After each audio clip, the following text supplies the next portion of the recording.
everybody, my name is Brennan and welcome to the World of Bikes YouTube channel.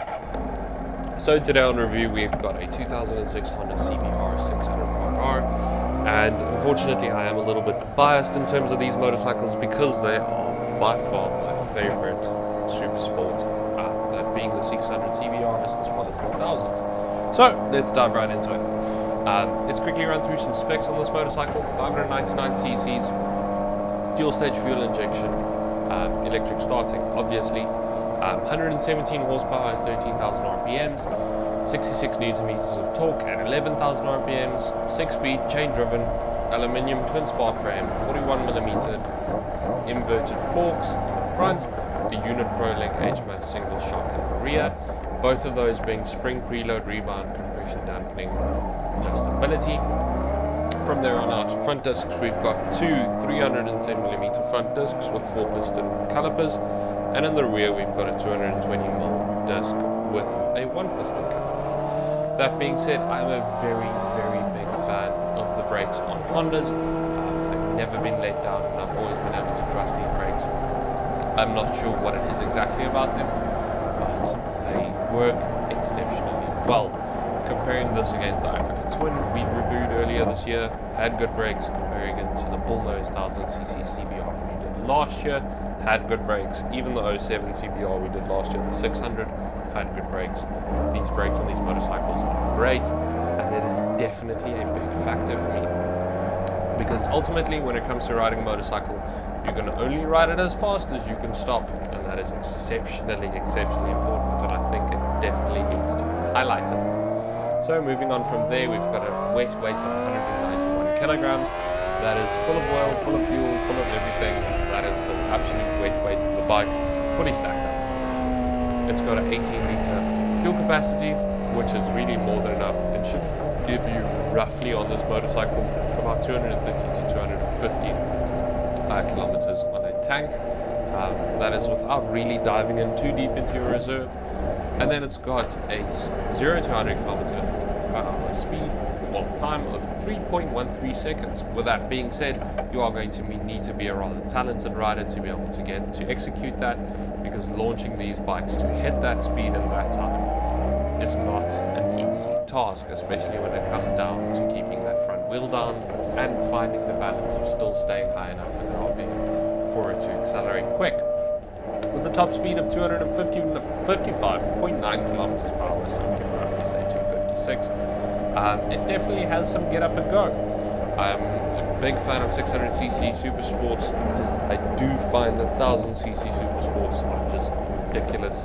The only place where I really feel a 1000cc outshines the 600s is above the 200 kilometer per hour mark, but when it comes to riding the motorcycle on the streets, you should not be doing 200 kilometers per hour in any ways. So moving on from that, my personal opinion on the bike and what I found while riding it. So it took me roughly between 60 and 80 kilometers of riding to get used to the bike. Now, I haven't ridden a SuperSport this year at all. We've been doing reviews on adventure bikes and sports touring bikes and that kind of stuff. So this was definitely a welcome change, just getting back onto it. So comfortability definitely did not take as long as I expected it to. I would like to attribute that obviously to the brakes, because I knew I could be very confident in them, and we also have a good set of very sticky tires on this bike. So moving on from that, what I don't like about this bike is, number one, the foot peg positioning. It is way too high for me. Now, I am 6'6", arguably I am way too big for a 600cc motorcycle, especially in SuperSports. To me it was uncomfortable. I do have long legs, so I do think that for a shorter rider it would definitely be a lot less of a hassle. With that being said, I only really felt uncomfortability when it came to changing gears and getting my foot over the gear selector to gear down, but I never really had any issue engaging the rear brakes and engaging them efficiently. So going on from there, this is a motorcycle with an undertail exhaust, and because of that you are going to end up with a little bit of fried eggs, if you're a male of course. The seat does warm up, especially if you do 40 kilometers plus of riding at one go. Unfortunately, that just is the way it is. I've never really found myself in a position where it got uncomfortable, where I had to get off the bike or anything like that. It is just one of those things that you notice, it is there, and you are aware of it. With that being said as well, the link pipe to the undertail exhaust is on the right hand side of the motorcycle, going past your right calf, so you are aware of the heat there, but it isn't really something that is disturbing or that will upset your riding. I've ridden a few of these motorcycles with these exhausts, and it's very, very rare that it gets to the point where it's uncomfortable to ride, genuinely uncomfortable to ride. I do think that you could do 200 kilometers in one ride. I think if you do it in the winter, you're going to have a ball of a time because you're going to be warmed up from the inside out. Over the winter, you might be over the summer, you might be a little bit sweaty, but I don't think that's the end of the world. I think, especially with wearing helmets, it's something we've become accustomed to. So moving on from that, the handlebars, I never found myself straining on my wrists very much. I think the seating position allows for you to not have to put too much pressure on your wrists or you might lean on your hands. I think the longest ride I did was roughly about 100 kilometers one go, and never really had a complaint of sore wrists. Another thing is just wind resistance on your head. Now, with me being taller, that is obviously a factor. Luckily, this motorcycle does have, I believe it's called a double bubble front windshield. Definitely makes a big, big difference. I didn't have any neck pain or anything like that from wind resistance, something I'm extremely grateful for. Moving on to the gauges on the front of the bike. Now, this is the biggest pet peeve, and it is probably the bane of my existence, and if you've been watching a few of our videos, you know exactly what I'm talking about, and that is the fact that this motorcycle actually has a fuel gauge.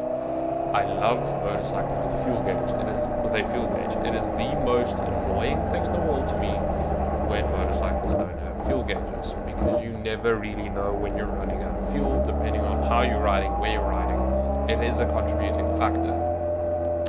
It's a lot better knowing where your fuel level's at, rather than just getting that little yellow light shine, and shine bright it does, to let you know that you need to get to a fuel station as fast as possible.